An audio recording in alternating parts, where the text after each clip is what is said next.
Joining us for more on what really is going to happen, 3 weeks of fighting that we're at the cusp of, what can we expect in coming days? We have noted military historian and writer Tom Cooper joining us. Tom Cooper, thanks so much for speaking to Times Now. 3 weeks into the conflict, the US appears to be holding clear military superiority, yet Iran continues to sustain retaliatory strikes. From an operational standpoint, does this still point towards eventual US dominance in the context of US deploying its strategic bombers, or are we seeing the limits of military superiority translating into decisive outcomes on ground given the unique situation that's staring at us in this war? Thank you very much for inviting me. Nice to be with you. Regarding this war and what to expect, let's come to the point. This is actually an Israeli war, and this incompetent and corrupt administration of the US President Trump has been dragged into it, subverted from within, infiltrated by APAC paid people who have dragged it into the entire affair without any kind of that is why there is no plan by Trump, and he was obviously told that to expect something like 3 days special military operation, and then the Iranian government is going to, or regime is going to collapse, and that everything is going to be fine, and he's going to be a big hero. Israel is pursuing very specific plan in this regards, which is actually Israeli strategists understand that this is actually the end of the US dominance in the Middle East. They are trying to reconfigure the Middle East along their ideas for the future, already after the US demise, so to say, at least from this part of the world. So Israeli, thanks to US support, thanks to support of US Air Force tankers, Israeli military power is absolutely undisputable. Superiority is absolutely undisputable. Not to talk about Israeli nuclear weaponry. Americans are not really deploying everything they could, but most of their precision-guided ammunition, most of their anti-ballistic missiles, most of their air defense systems are meanwhile deployed in the Middle East. They have also suffered unexpectedly heavy losses in especially equipment, less so in personnel. So from this point of view, absolutely no dispute who is superior. However, and that is not the problem. Both foremost, the United States have a massive problem with logistics because they have lost all of their bases in the area within Iranian reach. This have been, especially, for example, the headquarters of the Fifth Fleet of the U.S. Navy in Manama, in Bahrain, have been severely damaged, so they can't use these bases, and that means there's a huge strain on U.S. logistics. They have to haul everything from the United States, from South Korea, from Europe, and so on. This is a massive problem for them. And this $200 billion plan that they're talking about, sorry, I'm interrupting you there, but Pentagon talks about a $200 billion program to sustain operations in Iran. You know, what does the scale of funding really reflect? Is it just about a positioning, a messaging to Iran that, yes, we can fight it for the long haul, so don't be too sure about the war you're fighting? Is it a time-bound campaign? Is it about an overwhelming capacity to compress the timeline? How do you look at it? Look, if Trump could come out with something like in honorable fashion out of this war, he would do so in the next 5 minutes. He can't, however. Also because, as I said, his cabinet, his administration is subverted and infiltrated by well, at least Israel fans, if not outright Zionist, Christian Zionist in that case. So he can't. That means that he must signal power and might and superiority, and Iran is finished and we have bombed everything out and similar ideas, while pleading for help wherever he only can. Apparently he has now managed to drag UK and France into this affair. They are going to provide some kind of warships task force, if you like, to help reopen the Hormuz Strait. It's a similar situation like with Biden 2 years ago, when he absolutely pointlessly became involved in this war with Houthis in Yemen. Right. But and that is the point. In grand total, the USA are running out of precision-guided ammunition. They're running out of ballistic missile interceptors. Israel has, that's unofficial, of course, already 5 or 6 days ago warned Washington it's running out of interceptors. And Israel is therefore rushing its operation, which is actually run independently from the Americans, and is targeting ever more not only Iranian major military bases, but foremost smaller bases, Basiji headquarters, local Basiji headquarters, local police stations. 3 days ago, they knocked out some 7 or 8 police stations in downtown Tehran alone.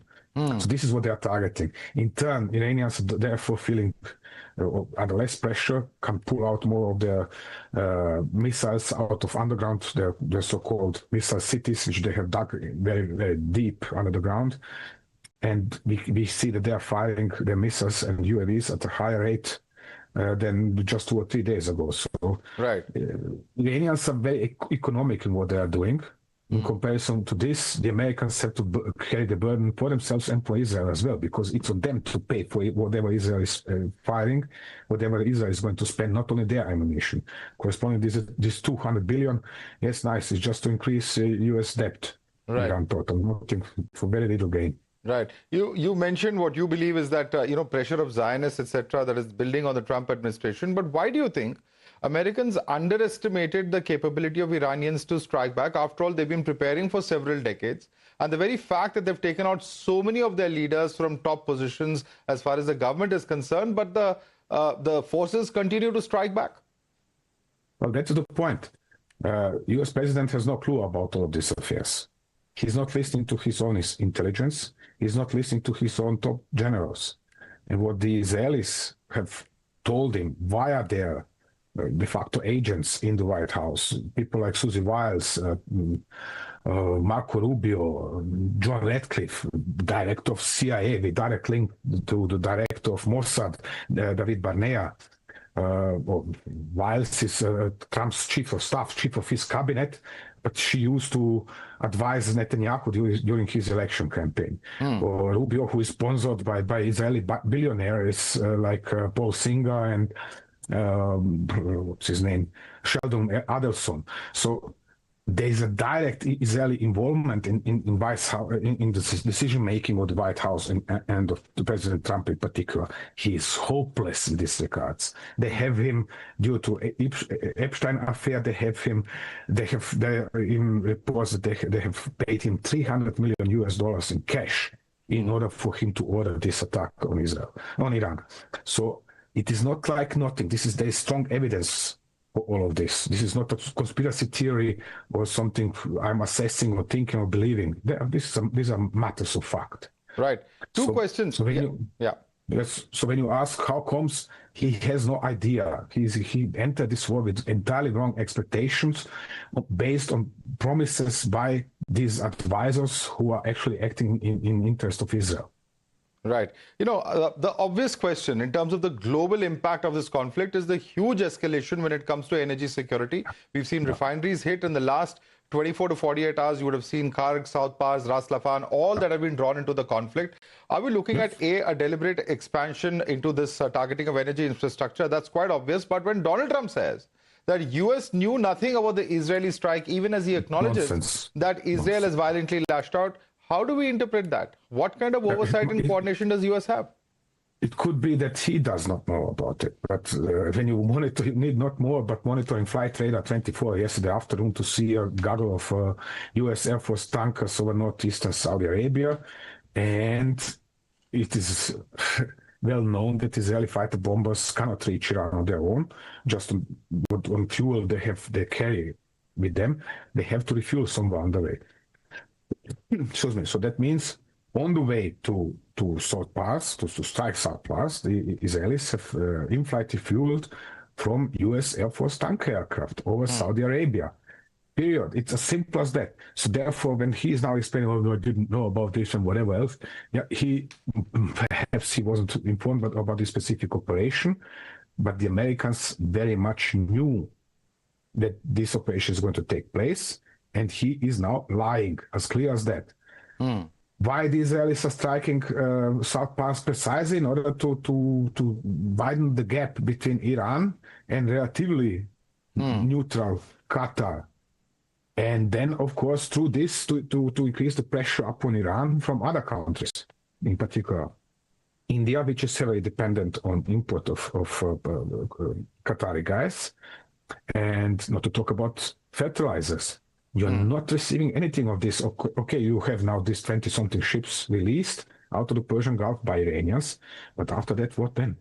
You have to find yourself new sources for gas. You have to find yourself particularly new sources for fertilizers, because Qatar was meanwhile on the best way of becoming #1 globally in regards of exporting fertilizers. And you need, not only Europe needs them. USA needs Qatari fertilizers for production of food. Otherwise, you're not going to cook anything and you're not going to have food to cook. It's as simple as that. And not only you, but everybody else as well.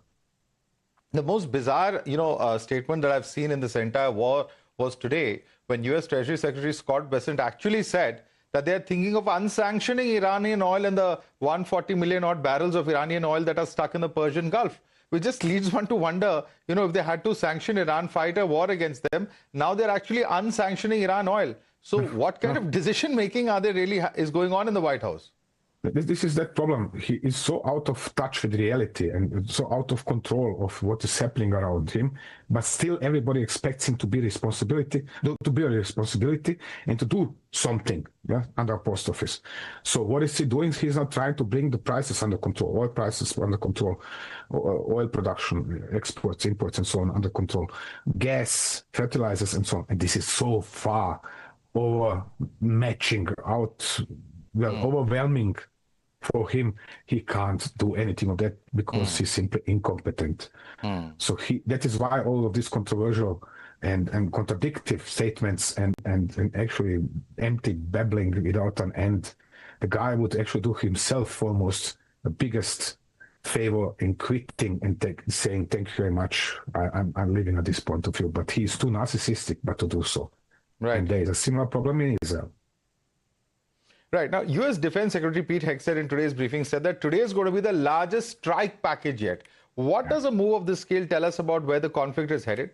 Does it suggest that U.S. is stepping up pressure to get quicker results? And how would Iran respond to such an escalation in your view? That is now the next problem. The USA have fantastic intelligence systems and fantastic intelligence agencies, and their work is absolutely fantastic and so on, but they cannot extract the same level of information out of what they are collecting. The Israelis can't. The Israelis are meanwhile after specific figures in the regime of Iran, which is far lower than the strategic level of at the top. We are talking here about local judges, local strategic commanders, local divisional commanders of the IRGC. That's what the Israelis are after. So they are trying to disable this system from within. If you kill enough commanders, then they are going to collapse. The laughable part of this is that for every single Iranian commander they kill, there are at least 3 replacements already trained and in position, ready to take over. So they kill one commander, let's say general, brigadier general takes over. They kill the brigadier general, colonel takes over. They kill the colonel, the lieutenant colonel takes over. And now this is the problem. Due to this mosaic doctrine of Iranian defense, which is developed for 25 years, there are 31 separate commands in Iran. That means that they have to kill 31 times 3 people in order to kill every possible commander imaginable. And that is then the problems are increasing because some of these commands have 7 replacements, not just 3. Wow. So this is like fighting a Medusa or Hydra or whatever you like to call them. So it's not going to work. Of course, they're threatening with ever more pressure, ever more strikes. And this is what Trump is doing for 2 weeks already. He also said, we are going to bomb this, we are going to bomb that. He's going to blow up the South Pass gas field if Iranians strike back on Qatar. Well, they have hit Qatar and he's not going to blow up South Pass. Otherwise, there will be no Qatar left after that. Right. So these are all empty threats in order to appear powerful, dominant, and whatever, and in control, which they are simply not. This is Israel's war against Iran, not the U.S. war. The U.S. administration has blundered into it. Its armed forces are unprepared, even poorly equipped for this kind of a war. They simply have no idea what is happening to them. Right. I want to bring you... bomb. There is no dispute about this. They are going to bomb and cause massive damage to Iran, but they cannot defeat this regime. Right. They cannot defeat this. Very important words coming in from you, Tom Cooper. But I want you to draw two instances. One is, of course, the KC-135 crash. While US says that there was no hostile fire involved in it, in the middle of an active conflict, how credible is that in your view? What does it reveal in terms of the deeper operational strain? Because there are also reports of an F-35 being hit and being forced to land. What do you make of these two incidents? Now, I have no doubt that there were let's say a dozen of US and Israeli aircraft hit by Iranian air defenses. Now, the problem is that many of these aircraft, especially such like F-15, but also F-35, have their built-in survivability. That means they can survive a hit. Not necessarily a direct hit, but they can survive, damage from proximity fusing warhead and remain operational. I mean, not operational, but fireable at least, steerable enough to be flown back to the base. There was this KC-135 3 nights ago, which made an emergency landing at Ben Gurion Airport in Israel. And then there was this loss of one, or crash, the US sources say actually there was some sort of a mistake in organization of the entire operation, and these two KC-135s collided frontally, with one taking the fin away from the other, but then crashing, and the other surviving to return to Ben Gurion International. The other story is that the Popular Mobilization Forces of Iraq, which are Iran-controlled, IGC-controlled force, Shia of Iraq, have actually used one of latest Iranian air defense missiles, 359. This is a mix actually of missile and drone, a loitering missile, if you like. It climbs up to over 8,000 meters high and then circles up their orbits and waits for a suitable target. And it's guided by its own seeker head, which is infrared guided. That means it's seeking for sources of heat in the night over a cold desert in the cold sky. KC-135 is an ideal target for something of that kind, especially because these Popular Mobilization Forces, they can easily smuggle such a weapon by a car, actually a small truck, somewhere to western Iraq, where the US tankers are operating. And I expect that we are going to see even more of this in the future.